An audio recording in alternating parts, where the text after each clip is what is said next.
85e catéchèse, la concession paulinienne de l'abstinence entre époux dans la dynamique spirituelle. Durant nos précédentes considérations, analysant le chapitre 7 de la première épître aux Corinthiens, nous avons essayé de saisir le sens des enseignements et des conseils que saint Paul donne aux destinataires de son épître au sujet des questions concernant le mariage et la continence volontaire ou abstention du mariage. Quand il affirme que celui qui choisit le mariage fait bien et que celui qui choisit la virginité fait mieux, l'apôtre se réfère à la caducité du monde, c'est-à-dire à tout ce qui est temporel. Il est facile de comprendre que le motif de caducité et de fragilité de ce qui est temporel parle dans ce cas de manière bien plus vigoureuse qu'une référence à la réalité de l'autre monde. Bien que l'apôtre s'exprime ici avec quelques difficultés, nous pouvons toutefois être d'accord qu'à la base de l'interprétation paulinienne du thème mariage-virginité se trouve moins la métaphysique même de l'être accidentel, donc passager, que plutôt la théologie d'une grande attente dont Paul a été un fervent avocat. Ce n'est pas le monde qui est le destin éternel de l'homme, mais bien le royaume de Dieu. L'homme ne doit pas trop s'attacher aux biens qui sont à la mesure du monde périssable. Le mariage lui-même est lié à la figure de ce monde qui passe, et nous sommes ici très proches, en un certain sens, de la perspective ouverte par le Christ dans son énoncé sur la résurrection future. C'est pourquoi, comme l'enseigne saint Paul, le chrétien doit vivre le mariage en le considérant selon sa vocation définitive. Et tandis que le mariage est lié à la figure de ce monde qui passe et qu'il impose, en un certain sens, la nécessité de se renfermer dans cette caducité par l'abstention du mariage, au contraire, il libère de cette nécessité. C'est précisément pour cela que l'apôtre déclare que celui qui choisit la continence fait mieux. Et bien que son argumentation progresse sur cette voie, c'est décidément le problème de plaire au Seigneur et de se préoccuper des affaires du Seigneur qui passe au premier plan. On peut admettre que les mêmes raisons parlent en faveur de ce que l'apôtre conseille aux veuves. La femme demeure liée à son mari aussi longtemps qu'il vit. Mais si le mari meurt, elle est libre d'épouser qui elle veut, mais seulement dans le Seigneur. Pourtant, elle sera plus heureuse, à mon sens, si elle demeure comme elle est. Et je pense bien, moi aussi, avec l'Esprit de Dieu. Donc, il vaut mieux rester veuve que contracter un nouveau mariage. Ce que nous découvrons grâce à une lecture attentive de l'épître aux Corinthiens, principalement du chapitre 7, nous révèle tout le réalisme de la théologie paulinienne du corps. Si, dans son épître, l'apôtre proclame que votre corps est un temple du Saint-Esprit qui est en vous, il est en même temps pleinement conscient du caractère faible et porté au péché auquel l'homme est soumis précisément en raison de la convoitise de la chair.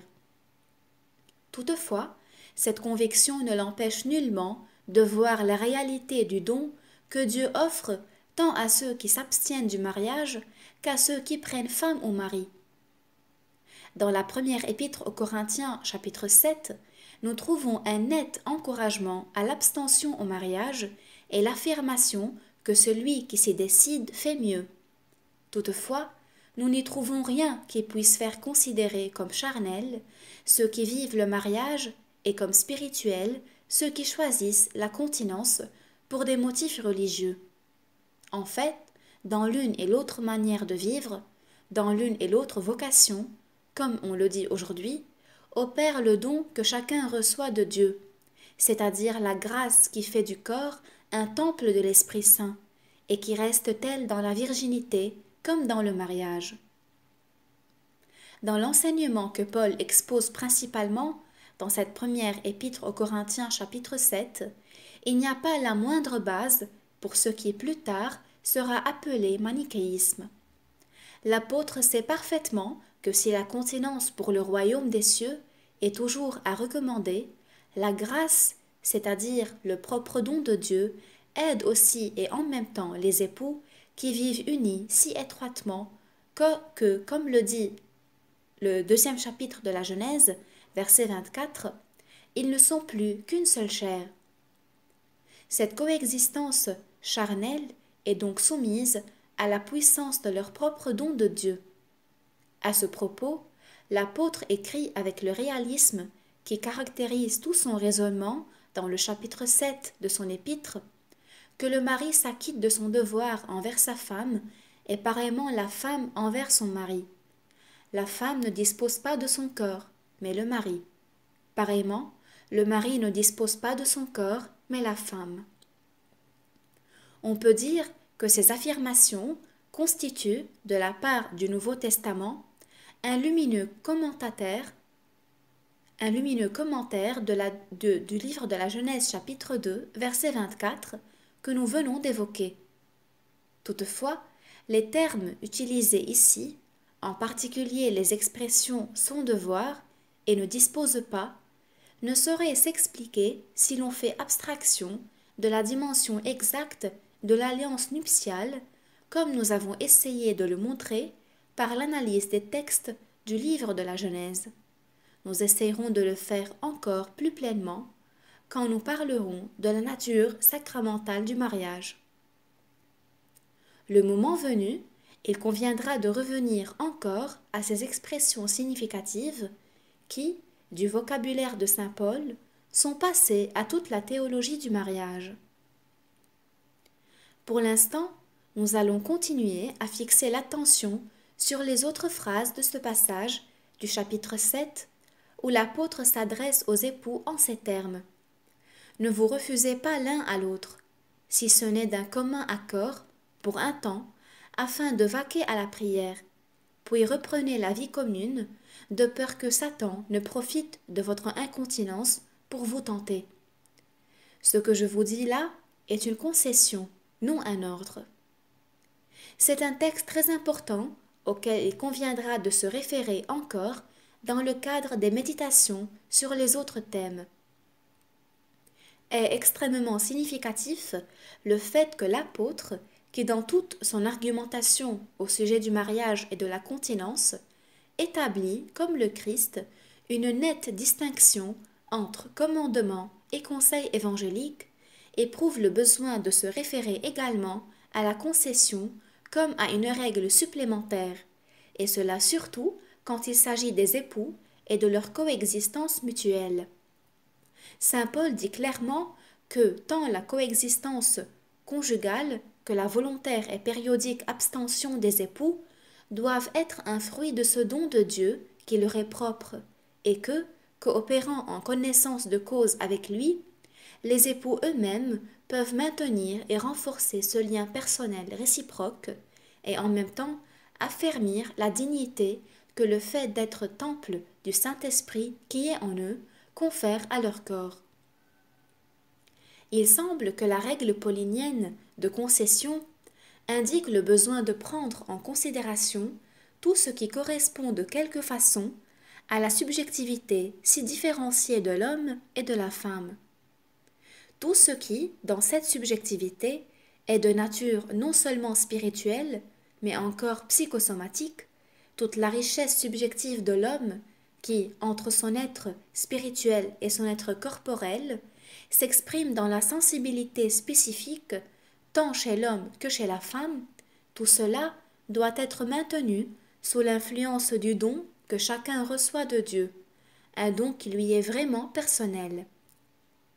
Comme on le voit dans le chapitre 7 de la première épître aux Corinthiens, saint Paul interprète l'enseignement du Christ sur la continence pour le royaume des cieux de la manière très pastorale qui est la sienne, sans épargner à cette occasion les accents qui lui sont entièrement personnels. L'enseignement au sujet de la continence et de la virginité, il l'interprète parallèlement à la doctrine concernant le mariage, en conservant le réalisme propre au pasteur et en même temps en assurant les proportions que nous trouvons dans l'Évangile dans les paroles du Christ lui-même. On peut retrouver dans l'énoncé de Paul cette structure portante fondamentale de la doctrine révélée sur l'homme, c'est-à-dire qu'il est destiné, également avec son corps, à la vie future. Cette structure portante est à la base de tout l'enseignement évangélique sur la continence pour le royaume de Dieu, mais en même temps, sur elle repose également l'accomplissement eschatologique définitif de la doctrine évangélique concernant le mariage. Ces deux dimensions de la vocation humaine ne se posent pas, mais elles sont complémentaires. Elles fournissent toutes deux une réponse complète à l'une des questions fondamentales au sujet de l'homme, la question qui concerne la signification du fait d'être corps, la question sur la signification de la masculinité et de la féminité, ce qui signifie donc être dans le corps un homme ou une femme.